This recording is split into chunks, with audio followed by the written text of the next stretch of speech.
Films in Focus with David Sterritt is underwritten by The Movie House, your destination for first-run Hollywood and independent movies, and a digital portal to the Met Opera, National Theatre Live, and special events worldwide in Millerton, New York, and on the web, themoviehouse.net. David Sterritt is the editor-in-chief of the Quarterly Review of Film and Video, contributing writer, cineast, film professor at the Maryland Institute College of Art, Robin Hood Radio's very own critic, guide to all things cinematic. He is the man the films are.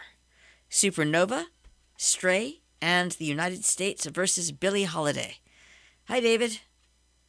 Hiya, Jill. How you doing this week? I'm good. You could actually that would run itself into a sentence if I were allowed to continue, and I would show you how. But in fact, you'll just review the films instead, huh? I would rather think of these as three separate films rather than as one continuous sentence of titles, although one of the reasons for that is that the movies have very little in common. This is one of these weeks where we're sort of hopping all over the map. But each one of these films is of interest, real interest in its own way. Supernova, written and directed by Harry McQueen, is a movie which the reason I decided to catch up with this movie is that I was asked about it by a highly placed person at WHDD, and I realized, my goodness, I haven't seen this film yet, which people are starting to talk about. So I caught up with it a few days ago, and I have to say I am very impressed by it. It's a very good movie. I will say right away that the main selling point of it, not selling point, but point of praise, are the lead performances by Stanley Tucci and Colin Firth. And one of the reasons I kind of put this movie off for a little while was that Stanley Tucci does not always please me with his performances. I sometimes find him a rather mannered actor in ways that I don't appreciate. But I have to say here, he and Colin Firth both come through with excellent performances. There's also kind of a coincidence factor here. In fact, with a couple of our films today, there's a couple of movies out which deal with somewhat the same subject. Also out right now is an excellent movie, which I talked about recently on our show, The Father, which stars the very, very great Anthony Hopkins as a man who is sinking into dementia. And I just want to mention again that The Father is an extraordinarily good film, one of the best films I've seen in a long while, largely but not entirely because of the just brilliant performance of Anthony Hopkins. It's also a very interestingly written and directed film, and a film, again, which is about a man sinking into dementia, which does not give us any easy answers at the end.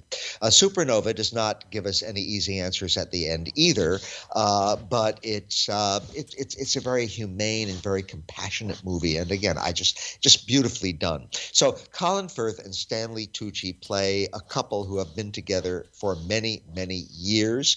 Of course, Colin Firth is an Englishman. Stanley Tucci is an American, but they are both in England for this movie. The Colin Firth character, his name is Sam. Stanley Tucci's character's name is Tusker. Sam is a musician and a pianist, actually, and apparently a very well-known pianist. We see him playing the piano a few times during the movie, playing a piece by the great Sir Edward Elgar. And he is going to be giving a recital soon, and that's kind of what they're doing. He hasn't given a recital for a while, and he's going to get back into that again. Tusker, the Stanley Tucci character, is a writer, a novelist. Apparently doesn't write very highbrow things. We see him at one point, we see a character reading from one of his novels. It's sort of a paperback, looks like a very ordinary sort of a product, but that's what they are. They are a musician and a writer. And the writer, Tusker, played by Stanley Tucci, is sinking into dementia, and they both know this. And this emerges over the first part of the movie. What they're doing is they're traveling around, they're getting ready for Sam's recital. They go and they stay for a little while with some family members and have a visit, and everybody is really aware of what's happening, that Tusker is not ever going to get better from this. And Sam and Tusker are both, to a certain extent, not a large extent, but a certain extent, in denial over this, which is to say they know exactly what's happening and they're aware of it all the time, but they're not quite facing the consequences of it. It turns out, and I will not say any more about this because I don't want to give spoilers, it turns out that one of them is in a lot less denial than the other one about it and is thinking very much about the consequences of all of this. And this is what leads to the great drama, especially as the movie starts to wend toward its conclusion. The movie is beautifully acted, it is beautifully directed, and it is above all a quiet and thoughtful film. There is not a moment of melodrama in it. It is about people living real lives, feeling real emotions, dealing with real problems, and it is headed in the most sensitive way. The title, Supernova, comes from astronomy. Astronomy is sort of Tusker's hobby, and he talks at one point about what a supernova is. And I'm not sure it's the best metaphor for what we're actually seeing in the movie, but the film as a whole is just beautifully done, and I'm very impressed by it. And both Supernova and The Father show that today's movies can deal not only with really serious and real-world problems and difficulties and human dilemmas, but can deal with them in sensitive, thoughtful, non-melodramatic ways. So, the movies are not dead. Thoughtful, interesting, humane movie making is not dead. Both The Father and Supernova are two current illustrations of that. This week I'm talking about Supernova. I recommend it highly. I recommend The Father highly. Neither one is a comforting film, but they are both movies that really offer you an awful lot to think about, and I am just very impressed. I'm very glad that independent, small, humanly scaled movies like this are still around, still getting made, and are still attracting audiences. So yes to Supernova. Second movie today, Stray, is, as I warned you, Jill, earlier, is a very different kind of a movie. All of our films today are quite different from each other. Stray is a documentary, and it is a documentary made by an Asian American filmmaker named Elizabeth Lowe, but it is set in Istanbul, in Turkey.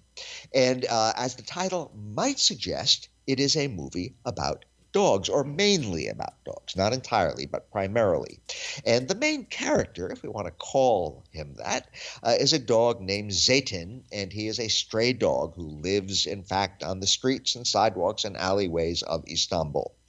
And we meet him, and we meet some of his fellow strays as they sort of wander around and scratch out their living and eat their scraps and get sometimes some unexpected good treatment from some of the human beings around, and that's what we're watching. So it is very much a movie about dogs. You and I love dogs, Jill, and this is a reasonably safe movie. These dogs don't have an easy life, but it's not the most miserable life either. I think that people who are maybe really sensitive to the welfare of dogs might not want to see this film because, again, there certainly are some tough moments along the way. But by and large, it's a very upbeat movie about what it's like to be a stray canine living in Istanbul, or probably in any big city, because I don't think the exact nationality of the place is that crucial to what happens in the film. However, I mentioned before that the dogs are not the only important characters of Stray. Other important characters who are also strays are some children who live on the streets of Istanbul. So this is a fascinating thing. Most of us would think that the plight of homeless children living on the streets is more important than the plight of homeless dogs. And Elizabeth Lowe's movie has the fascinating conceit of making the dogs into the most important characters, and the kids are sort of a subplot. And the kids are they're not that happy a group of kids. For one thing, they're into dope. There's a lot of glue sniffing that goes on in this movie. I shouldn't say a lot, because again, the kids are the secondary characters. The dogs are the primary characters. But these kids they're not on their way to healthy, happy lives. That's clear. They're very young. They're into glue sniffing. They're living hand to mouth. We hope that they're going to keep surviving and eventually get out of their misguided ways and develop happy adult lives. But we're not giving a whole lot of reason to hope for that. But the movie is not a drama. The movie is a documentary, and it introduces us to these people and observes them. It's a very observational documentary. It's not drawing moral judgments or trying to suggest solutions to the great problems of the world. But since most of the characters who we're seeing, both the canine ones and the human ones, over the course of the film, do seem to be getting along. They seem to be surviving. They seem to be doing okay, at least for now. In that sense, it is an upbeat movie. Mainly, it's a movie that I found just captivating to watch. I cared about the kids. I was interested in their dilemma. I was wondering about what in the world their future might hold. But mainly, I just really liked looking at the dogs. And the camera in this movie is really down at dog's eye level, or maybe I should say dog's nose level, pretty much throughout. And that's another refreshing thing about the movie. There's another film out right now, a very different kind of a movie called The Truffle Hunters, which is about people who hunt for truffles and sell them and make their living that way. And they use dogs as their big truffle sniffers. And there's dogs in that movie, and that's another current movie, by the way. I recommend it. And the camera there is very often at the dog's eye level. So sometimes the camera is strapped to the back of a dog. Stray is also that kind of a film. The camera stays down. So we are not only watching the dogs, in a way we're kind of sharing their position, sharing their position in life. And that's another, I think, charming and interesting and captivating thing about the film. So Stray, again, it's not a happy movie, but it's not a sad movie either. Again, it's an observational movie, and I just had a good time watching it. There's some very charming kids in the movie, but there are some really charming dogs in the movie. And by the way, there are some charming grown-ups who kind of help out the kids and the dogs from time to time. So in that way, it's kind of an upbeat movie, even though maybe the long-term prospects of its stars are not all that upbeat.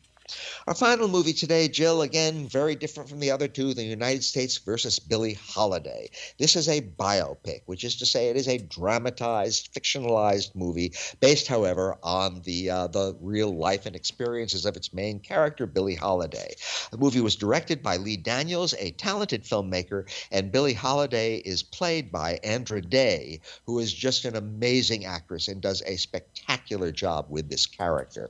Now, The United States versus Billie Holiday focuses on the last days of the great American singer, black singer, Billie Holiday. And it deals with her tribulations, not with her last days, but it deals with the last period in her life. It deals with her tribulations largely caused by the FBI being after her and trying to capture her, and they get a black federal agent involved in a love affair with her. They don't get him involved in the love affair with her. She gets herself involved in the love affair with him.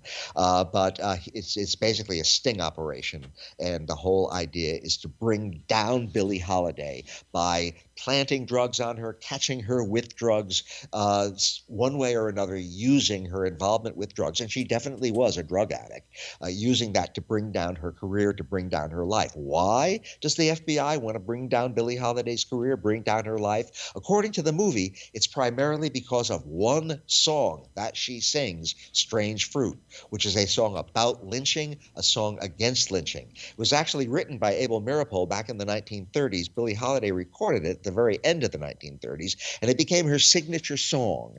And the movie doesn't exactly portray this, but Billie Holiday used to like to end her sets when she gave a concert or sang in a club with Strange Fruit, and then leave and would not sing anything after that.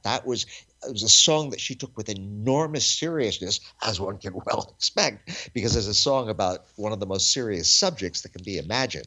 So the FBI does not like the way that Billie Holiday keeps singing Strange Fruit and keeps giving white people the wrong idea about black people, that maybe they deserve some sympathy here. Maybe this lynching business is really all wrong and there's a horror in the world. Billie Holiday singing this song gives people that idea, so they want to stop Billie Holiday from singing this song. But she is a courageous woman. She has plenty of human weaknesses, but she is also very brave and very bold in a lot of respects, and she will not stop singing this song no matter how much pressure is put on her. Every once in a while, she'll go on a bit of a hiatus with it, but then she'll come back and sing it again, re-infuriating the FBI against her. So again, the FBI sets into motion this plot to bring her down, and that is really what the movie is about. Now, reviews for the United States versus Billie Holiday have not been all that great. A lot of critics are pointing out accurately that the drama sort of sprawls all over the place, that it's not a well-focused movie, that we're always jumping from one thing to another, that it doesn't really build the kind of dramatic momentum that it ought to because of sort of the undisciplined screenwriting of it. And that's true. The movie is kind of scattered, kind of discombobulated in that way.